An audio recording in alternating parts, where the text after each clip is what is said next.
Hey guys, this is Debbie Seidel-Bicke and my colleague Doug Fedek. We're over at Lake Oswego. World headquarters for Aldrich.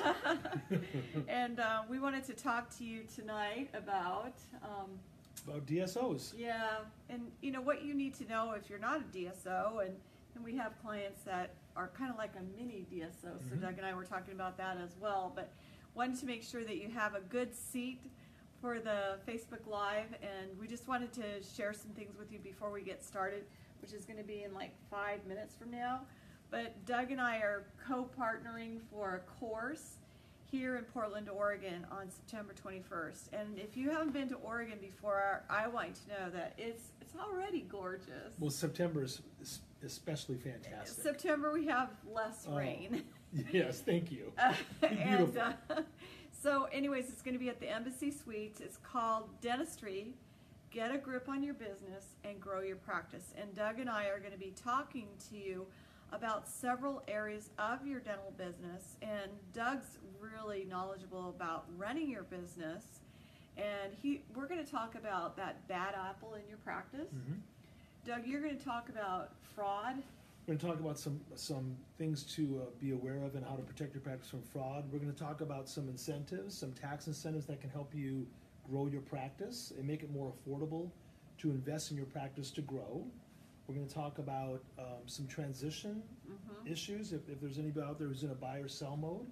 And then we're going to touch on some of your world. Yes, I wanted to have you bring your entire team. Right now we have an early bird special, so it's $97 for the whole day, and there's 6 AGD credits that you get. And we have a lot of food. We usually have too much food, and I try to get you to take it home, and our team takes it home. Lots of cookies and ice cream in the afternoon, and coffee and a continental breakfast in the morning. We have a breakout session in the afternoon with more snacks. And we're going to actually have breakout sessions where you can start to work on your business with your team. So Doug's sharing the business end and I'm sharing the clinical side and what you need to know to run the back end of your practice rather than just the business. And this is kind of an outgrowth. Debbie and I did an event together in San Diego not quite a year ago, last June. Yeah, about a year 21st, ago. I think. With wonderful response from the docs that were there, and so this is kind of an evolution of that. Yes, it is. We had a really great day, and so we're going to duplicate that again, but we decided to keep it in Portland. And we tried to accommodate you so you don't have to come in the rain and you can see how beautiful Portland is. And if you're watching from Oregon, you definitely need to be here with your team. So let's see, what time is it? I About can't 5 even. minutes to go live. It's about 5:56. So Doug and I were recently at a small group practice meeting. It was the first time that they allowed dental practices into the meeting or the association that weren't doing 50 million. Yeah, or more. so the annual DSO summit, which was in Austin. Was it your first time in Austin? Had you been That to was Austin my before? first time in Austin. Fabulous city. If you've never been to loved it. Austin, It was- the 6th Street or 6th Avenue with the bars and restaurants and the music. Yeah, it was very similar. The vibe was like downtown Portland to me. Yeah, but they had an event where they basically they opened to small and emerging dental service organizations, DSOs, and group practices. And so tonight we're going to talk a little bit about that evolution and what you can do as a solo practice to either position yourself better or some of the pros and cons about becoming part of a group practice or let's call it a DSO, small group practice. Yes, we've had several clients that they never said they were a small DSO. They just said, oh, I have 2, 3, 4 practices. But they never said they were DSO, and they didn't belong to that organization. And we wanted to share some of our takeaways and our knowledge from not only the DSO meeting, but also what it's like for you working as a solo practitioner. And then we have some clients that have just a few offices, and what are the benefits of that when you have 6 doctors and you're the owner of 2 practices? What does that look like, and how can you really do great things because you've got 2 offices and a group of doctors working for you. They're not calling themselves a DSO, No, but so they're there's kind of like it. there's dental groups that don't have quite the level of infrastructure that a DSO has, but the concepts are the same. And so a lot of small dental groups look to become a DSO, which means they have more centralized services and such. But we can get into it. I'm going to grab a water right around the corner, so I'll let Okay. you tap dance for a second. So I want to see who is on here now. I don't know why they changed it, and I cannot see it, who's on here live. But if you'd give us some love and some hearts, some thumbs up, we'd really appreciate your, letting us know that you're here and your comments. And yeah, we wanted to know what you would like to know to make your practice better. Oh, Sarah, hi. Thank you for joining us. So Doug, what was the first thought that you had for tonight? We've got 2 minutes to go, but I guess we can start. Yeah. So one of the things I want to talk about. So when I go out and do my dental talks and I talk to dentists, there's a lot of concern and anxiety about the DSO. I'll call it evolution. So there's a lot of small dental practices, solo practices, right? And they've been fine. They've been doing their own thing for years. But when you think about it, think about the medical world, the medical doctor world. How many medical doctors do you know that work on their own? I only know of one. Yeah, I was going to say rounded at zero. I'm surprised you know one. I do. For a lot of reasons, insurance, regulations, liability, all those reasons, most doctors have banded together, medical doctors have banded together into clinics or practices, Yes. correct? Yes. They don't yes. work on their own. So dentistry has lagged that evolution, and there's still a lot of solo dental practices, but there's a basic business concept called economies of scale. And all that means is that something can be manufactured or something can be run per unit cheaper in volume than by one. So if I'm running 10 dental offices, I can run them cheaper per office than you can run a single office because of shared services. Sure. I'm sharing some back office systems. I'm sharing the accounting system. I can even share some of the equipment. I can share some of the overhead around answering calls, all that kind of thing. So you get economies of scale. So basic business principles say, I'm going to run my 10 office practice cheaper. Mm-hmm. And that's the basic concept that's driving the spread of DSOs. That and the fact that they look at a single dental practice and they say, oh, this solo practice is doing about $1 million a year. That's great. If we put in some efficiencies, we can increase the profit margin, and they like that. Mm-hmm. So you're doing fine on your own. It's all good. They realize they can come in and they can buy your practice that's doing okay or good and make it perform even better by putting in systems and processes Yes. to make it run more efficiently. Yes. And that's the attraction. Okay. So that evolution is going to continue. The consolidation of dental offices will continue regardless of whether solo docs want it to happen or not. Makes sense. And the other thing is we had a Facebook Live maybe 9 months ago with Rod, and he sells dental practices. Yes, from And the Omni Group. Omni Group, yes. And I wanted to make sure we said that I said it right, so I hesitated. But Rod was saying that he believes that we will see more dental practices sell because the baby boomer generation, it's a larger generation of dentists than we've seen since when, we don't know. Yeah, so you have that bubble moving through our that demographic bubble of the baby boomers, right? And so, and I think I'm technically part of that. I'm not gonna call you out, Debbie, on your age. Oh, Stop okay. it. So that bubble's coming through, and so you have a number of docs that are 55, 60 years old that are going to look to sell in the next 5 years, right? Exactly. And so here's a dynamic that's coming into play with that. So when I speak at the dental schools like OHSU and UW up in Seattle, these dental students now have $300,000, $400,000, $500,000 in student loan debt. Yeah, that's not much even. So 20 years ago, students could get out of school and they were better positioned to buy a practice shortly after they graduated. Maybe they worked for a year or two and then they bought a practice. Well, now if they're saddled with $500,000 in student loan debt, they're intimidated by the thought of buying a practice for $700,000. And oh, by the way, their spouse talked them into buying a 3,200 square foot house because, golly gee, we're a dentist. So all of a sudden they're walking around with $1.3 million in debt.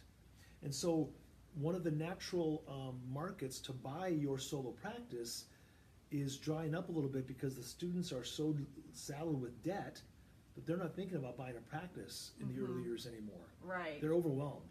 So that potential buyer isn't there anymore. Huh. So if you have a solo practice, you're 60 years old, you want to sell in a few years. That young buyer isn't as prevalent as they used to be. So the DSO comes in and they're going to say, hey, Debbie, you have a great practice. You do $1 million a year, which is fantastic. The open market, maybe you might get $800,000, maybe 80% of annual production for your practice, ballpark. The DSO will say, Debbie, here's what I'm going to offer you.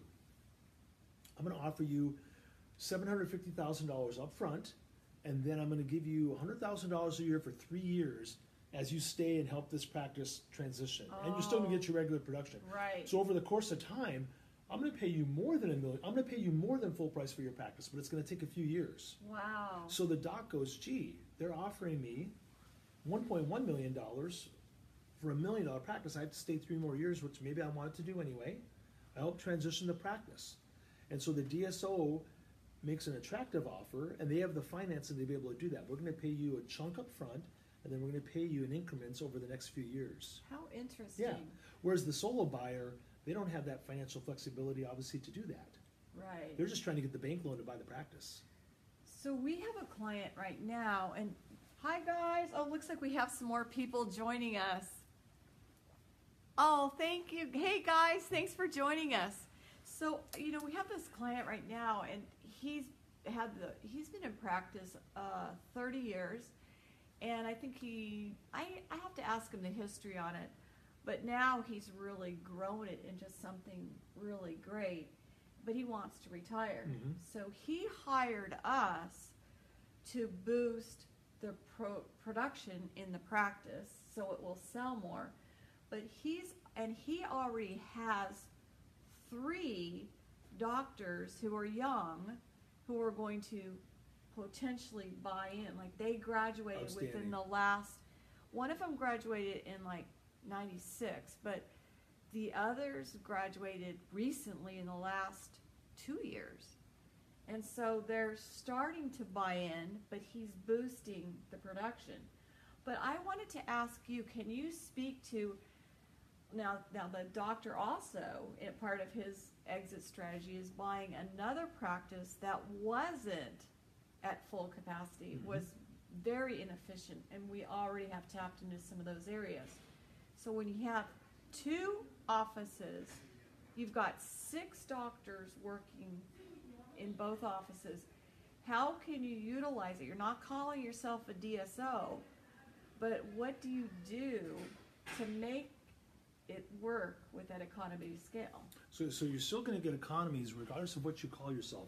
Once you have more than one office, you're going to start to share some things. You're going to share the accounting system. You're going to share your dental system, whatever it is, hopefully. You're going to combine certain things. I want to say, you know what? I want to take notes on this. You guys should take some notes on this because it's very good what you're saying. Well, yeah. So once you even take 1 and make it 2, you're going to get efficiencies.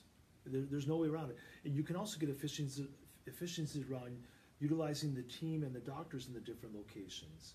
So there's all kinds of efficiencies you get when you go from 1 to 2 offices, or obviously from like 1 to 5 offices. So like they have 2 separate, like they're 25 minutes apart, but what do they do with, do you know what they do with their phones? Like they can save money probably on the phone bill, on the cable? Sure, and with technology you can combine your phone system, you can have more of a after hours system in place, whatever the case. You can combine all those things, front and back office. Okay, so I like it. Yeah, and then also the practice becomes more attractive to a young doc. So the best thing that a solo practice can do to, let's say you don't want to sell to a DSO, and some docs don't. They're like, I want to keep this as a solo. He already knows who he's going to sell to. Which is great, because the best thing a practice can do is to become a premium practice, because there's 3 basic types of practices that we look at from a financial perspective. One is I'll call them an underperforming practice. Maybe they do less than $750,000 a year. Okay, we like our solos to do $1 million. So let's say you do less than $700 or $750 a year. Then there's that middle spot the practices that do, let's say, between 750 and 1.2 million. Mm-hmm. Okay, then there's the premium ones that I think are the solo ones that do like 1.3 and above. Okay, and we have some solo docs that do $2 million a year. Amazing.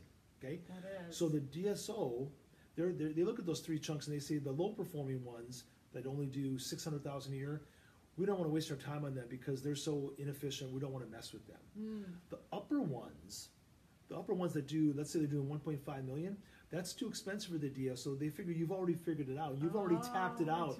You already know what you're doing. We can't come in and create more efficiencies there. So they're eyeballing the $750 to $1 million practices because they think you're good, but we can help you get to great. If you're 1.5 or 2, you're already at great. They don't want you. So if you're a $1.5 million practice, you can bring in associates. It's a very attractive practice, right? You bring in associates, you can sell it to them. The DSOs, you're already out of their league. And so does that make sense? Yes, it does. So they're looking for that middle ground, that middle practice that's doing okay, maybe doing good, and we're going to make you more efficient. And we're going to increase the profits. Let's say you're doing a 30% profit margin. They're going to put systems in place and hope they get that up to 40 or 50%. Right. And they're there to make money, which is not a bad thing. They're going to do it through efficiencies. Okay, so we talked before we went on camera, Debbie, about we were at the DSO Summit in Austin, and there was a wonderful question that was thrown out to the panel. Oh, there. yeah. Remember, right out of the gate. Actually, our colleague, Rick Williford, he threw out this question. He's one of the original dental CPAs from many years ago. And the room went quiet. Well, it did. So Rick basically, I'm paraphrasing, so I apologize, Rick, if I don't get it exactly right. But Rick basically said, wait a minute, if a DSO is driven by profit, how can they have the same quality of care that a solo doc can have? Yeah. And people, I was tagging us on Instagram, and there was this one tag that you could put DSOs suck.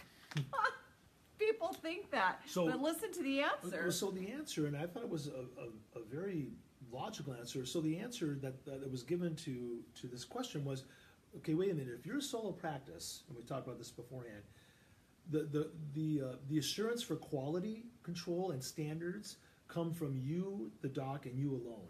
You're a kingdom of one if you work on your own. Okay. And so some docs that work on their own are incredible and outstanding. Right. And some probably are not. Now, if you're part of a group practice or a DSO, there's going to be standards in place, and there might be some peer review, and there's more oversight over your work, which you may or may not find attractive. But for most of us, we report to somebody else, and I report to somebody else in my company, right? That's how life works for most of us. Most people. For most of us. So if you're part of a group practice, let's say there's 10 docs together, you can start to share knowledge and create standards and create benchmarks. And so you can provide that quality that you maybe don't naturally have in a solo practice. I'll give you an example. Many years ago, I used to work for, we have people joining us? Hi, Christine.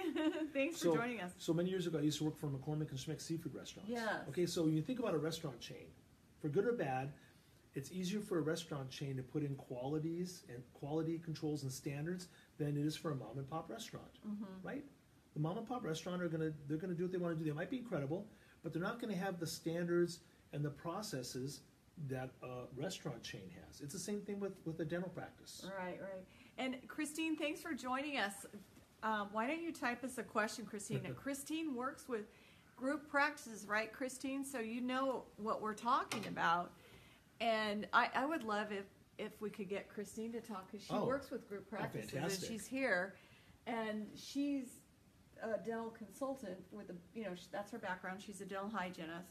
She has a master's in coaching, and she is now currently in North Carolina working with some group.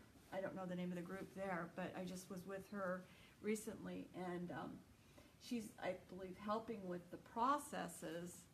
So think about that. So think about what you do in your world, and think about the impact you could have, Debbie, if you were working with a group of 5 offices and 10 doctors versus 1 doctor. And we talked about this beforehand. As you create a group practice, or you partner up with other doctors, the importance of putting standards in place early on, because it's easier to affect change before you get too large. Right, and we were talking also that we do have doctors that are coming out of school with $500,000+ in debt, and then they come to us to have help. Mhm. So we are able to help them from the day that they take over the practice, which is really fun. I love doing that. And that's great. But most doctors who are in private practice don't have the guidance, and that's why, like, we have some doctors who have been in private practice for almost 20 years. About 15 years into practice, they contact us. That would be our average. Mhm. 12 to 15 years in private practice, they're like, what's going on? I'm They stagnant. plateau. I can't get any more new patients. In fact, I have less new patients, but our community is growing. Why aren't they coming to me? And my production has not increased. So I want to tell you, first of all, that the economy is getting better. Mhm. And we are working with doctors who, our doctors from last year, when we ended some of our contracts this year with them, I can tell you that there are two, they will break the multi-million dollars. Outstanding. Because one of them has been in practice 4 years and another one 15 years, and they hired us. They spent the money. Mhm. But the economy is, I believe, getting better because they're able to understand how to talk to their patients to get them to understand the value of coming back, and they know how to speak to the patient's value to get them to buy money. On my way over to Aldrich Advisors, I can't tell you World headquarters. the world headquarters and Aldrich Advisors here, I passed by at least 4 Teslas. And when I parked in your parking lot, I mentioned that to you. Okay. And wasn't mine. They all had BMW SUVs. I mean, every car in that parking lot downstairs here, they were like over $30,000 cars. People are spending money. So let's think about again when I talk to docs. So a question I like to ask my doctors is, do any of you practice the exact same way 10 years ago that you do today? Of course, none of them do. So you haven't changed a thing in 10 years. Now, I have to right? tell you. Do you run across that? You know what? I have. Okay. And hopefully that's the exception. yeah, he's 71 Okay. or maybe 72. He loves dentistry. Okay. He did all the dentistry in my mouth.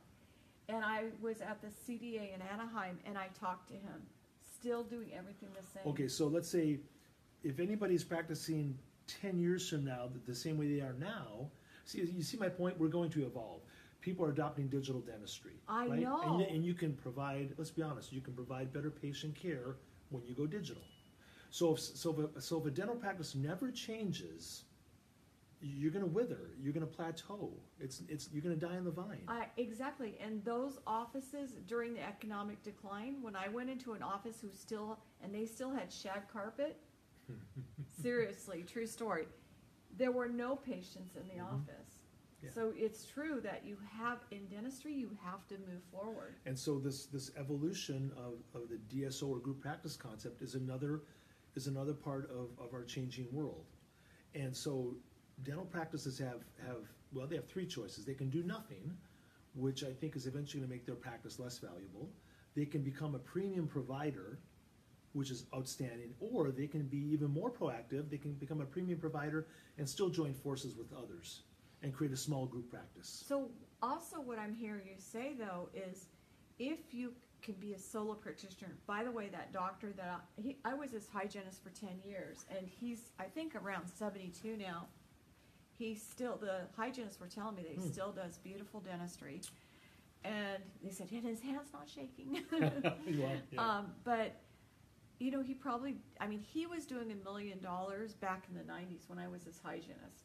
So I think that he's somebody who is going to be hard for a young dental student to buy that practice because it's going to go for a lot of money. Mm-hmm. In fact, a sad thing is he says he's going to work till he dies. That's his exit Well, plan. if he enjoys it. He really does. Because I run across dentists who have some arbitrary age in their mind. I'm going to retire when I'm 62 or whatever. Yeah. Right? And they think that for 20 years.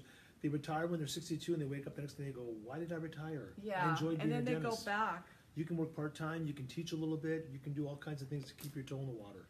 But I think that what you're saying is if you do want to be a solo practitioner, you basically need to have $1.5+ million coming into your practice. Well, and you can do that if you invest in your practice through technology, through systems, and you run it like a true business. Because sometimes I hear a dentist say, I'm just a dentist, and I said, no, you're not. You're the CEO of a small business. You're a CEO, and you need to think like a CEO. Yes. And what do CEOs of businesses do? They're looking for ways to improve, constant improvement, continuous improvement. And that's how you should think about as the owner of a dental practice. You have to put your CEO hat on. Right. How can I make myself better today, and how can I keep getting better tomorrow? So Doug and I when we first went live, a lot of you weren't here, but we were talking about our course that we're going to have, an all-day course here in Portland, Oregon. And I came up with the idea of this course that we're doing. It's called Dentistry, Get a Grip on Your Business. And I read this book, it's called Traction, Get a Grip on Your Business. And I was telling Doug that this is where I came up with these concepts, and I want to share these business concepts. And we are going to both speak to the group of doctors and their teams on September 21st here in Portland, Oregon, because we want to share with you how to have your business systems in place. But I'm going to share with the entire team how to work not just on your business, but in your business, and what are the different systems, and you're going to walk away with your blueprint.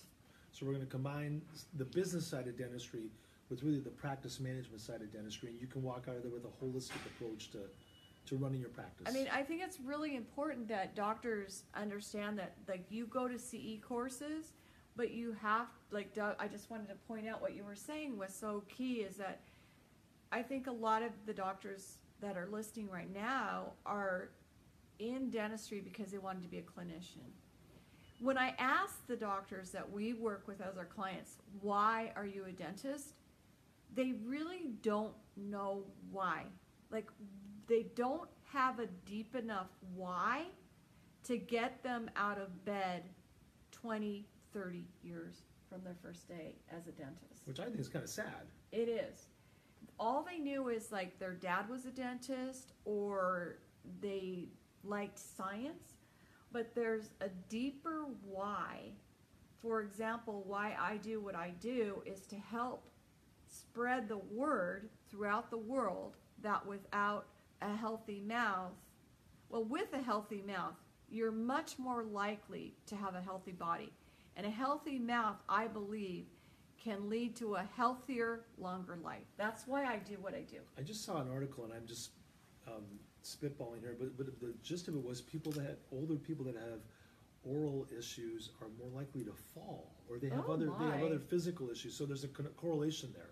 Wow, I had never heard that before. I didn't remember the article, but I want to help these doctors to work on their business. And part of that is your why, understanding your why. So you know what that reminds me of? You know the old phrase, what keeps you up at night? So they asked the CEO, what keeps you up at night? Mm-hmm. And I read something that really stuck with me. It's like, no, let's think about this the other way. What makes you want to jump out of bed in the morning? Oh my gosh, what is your why? So not what keeps me up at night. What makes me want to get out of bed in the morning and take on the day? Yeah. That's what you should be focusing on. So there should be something in being a CEO of that practice, of that business, that makes you want to get out of bed in the morning and start the day. If not, you need to find it, because life is short. It is. Right? It really is. But and I think that, the point that and I guess we can digress and let them go for the night, but I think the point is that no matter if you want to be a solo practitioner or you want to buy into a DSO, you need to understand that you're wearing the hat of a business owner. Yes, and the sooner you realize that, and the sooner you think like a CEO, the better you can position your practice. If you want to stay solo, that's great. But the sooner you start to think like a CEO and a true business owner, the better, the easier it is to position your practice to survive long term. Mm-hmm. Yeah, I want to ask you, what are you doing, Doctor, this week to work on your business? And that's one of the things that we can help you with, whether it means that you're coming to our event here in Portland, Oregon, or giving us a call. That's what Doug and I love, helping you, and that's what makes us tick, is seeing the success that you experience. So I wanted to say, did you want to say anything to them? Just want to say, you know, we love working with our docs. We have about 300 practices around the country we work with, and so it's truly a privilege to be their business partner, and then to collaborate with other industry experts like Debbie to truly take your practice to the next level. Yeah, we have a great time doing it. So thank you. We really appreciate you guys joining us, and hopefully you'll bring your patients. Hopefully you'll bring your colleagues over here, because we'll have this recording up indefinitely. And thank you for joining us, my dental friends. I hope to see you soon. Bye. Thank you.